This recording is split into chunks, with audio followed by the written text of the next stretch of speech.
Good day to everybody out there to see thy wealth, water your health, drink a glass of water. And before I get started, we just want to tell everybody that we are off grid. Solar power, well water, no mortgage, fruit trees behind us, y'all see it. But this topic today, I'm telling y'all that because I don't depend on nobody. No government, no third party, no boss, none of that. No bills, no grocery store if I don't want. I got 50 plus mango trees out here, galore, coconuts, whatever. But I watched the interview today with the Breakfast Club and Dame Dash, right? And I love Dame Dash. I love his message. Not all of his messages, but the message about entrepreneurship, so on and so forth. He is one of the reasons why I quit my job back in 2017. I gave up my job working as a loan officer. And I said, you know what? I got this amount of money set to the side. I can make it for at least 8 to 9 months with all my expenses. I know I can close another deal before that. So I told my boss I was done. So salute the Dame. I love what he stands for in regards to ownership and doing for self and putting up your own money. Although I do have business partners that have put up their money because I'm just so smart. Now, I'm watching this interview and it has me triggered in a couple different places because, and the word triggered because when Dame started the interview, he Charlamagne told them not to cut him off because it was going to trigger him. Now, as a 54-year-old man, he should probably have a little bit more emotional intelligence to know that if they're intentionally trying to trigger him, to at least kind of like take it for what it is, right? You would think so, but he didn't.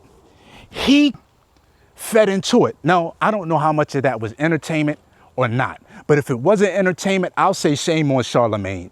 And I'll say for us as black men, and I know most of America is going through mental health problems in their own way, but me specifically as a black man, to watch that was kind of cringe. From all sides, from someone like Charlamagne that's always preaching mental health and talking to a therapist, to sit there and deliberately poke and poke and poke and poke the bear. It's like he was looking for a response that he actually got.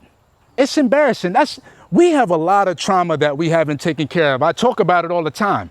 How do I get to a space like this where I'm physically free? I'm out of the matrix. I'm not on the hamster wheel no more, right? But mentally, I still feel like I'm in bondage. And I feel like I just can't crack the code up here.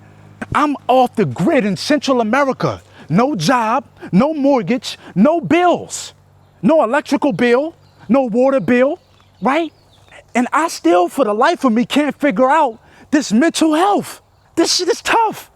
And looking at these guys today was so triggering. Why? Because he's part of the hip hop culture, right?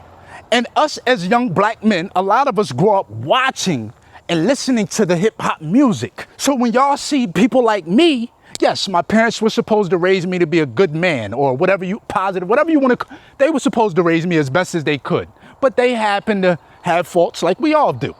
So we get caught up in the same things that they get caught up in: the music, the food, the environment, so on and so forth.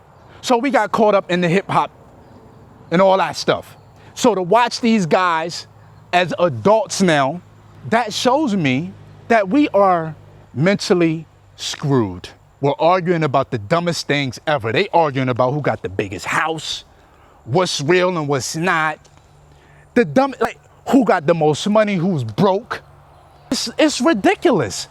But the fact of the matter is, Dame said he had a ranch over in Wyoming. Salute. I learned something today. I learn something every time I watch Dame when he's getting in his bag like this, not when he's talking about other individuals. When he's talking about business and corporate structure and bankruptcies, that's all a part of business. Now, I'm not here to be filing bankruptcy. I'm just saying that I learned something from him. And if that man if this is what broke looks like, I'm not saying he's doing a good job at it. All I'm saying is maybe we might want to reassess what our definition of what broke is. I'm saying, and for Charlamagne to know that he just filed Chapter 7 bankruptcy, and for him to keep calling him broke and egging him on as if he's trying to get him to come out and say, oh, I'm not broke. I got this, I got this, I got this, I got this, I got this, for him to actually perjure himself. Even though he's not on the stand, you still sign certain paperwork. That's almost like perjury. It's almost like he was trying to bait him. It's like he was trying to bait him into saying something that he knew he shouldn't have been saying because he called him gay. Now, whether he's gay or not, who knows? I don't care what Charlamagne is. I just don't. I just feel like the interview was really, really cringeworthy. I feel like Dame set itself up for that by going in there. And I think he did the right thing by going in there and speaking and promoting his books and his network and his TV shows and his movie. But when you get off kilter, when you let someone like Charlamagne, when you know his job, you know what he's going to do. And I really think Dame handled it to a certain degree. He handled it okay. But for some of it, it was just like, why would you say that, Dame? But that's how we are as humans. In the moment, we get caught up in it. I understand. You got pressure, you got envy saying this and these guys aren't just talking like adults. They're saying it in you're broke. Like they're talking like that. They're trying to like they're trying to ignite some type of feeling or emotion out of this man. It was sickening. It was really sickening to see. But I had to watch it because, like I said, Dame was one of the ones that gave me inspiration to get up out of my 9-to-5, to quit that job, to say, you know what, put your own money up. And at that time, I was putting my own money up. And I put my money up so much that I got enough experience investing in real estate that I was able to get someone else to put the money up because I was getting so much return on my investment. And I always salute Dame for his mind. Now, whether he's doing what he's preaching, that's another conversation. But the message is on point. That's the thing about this whole thing. You don't have to get caught up in the messenger. Just listen to the message. That's like with me.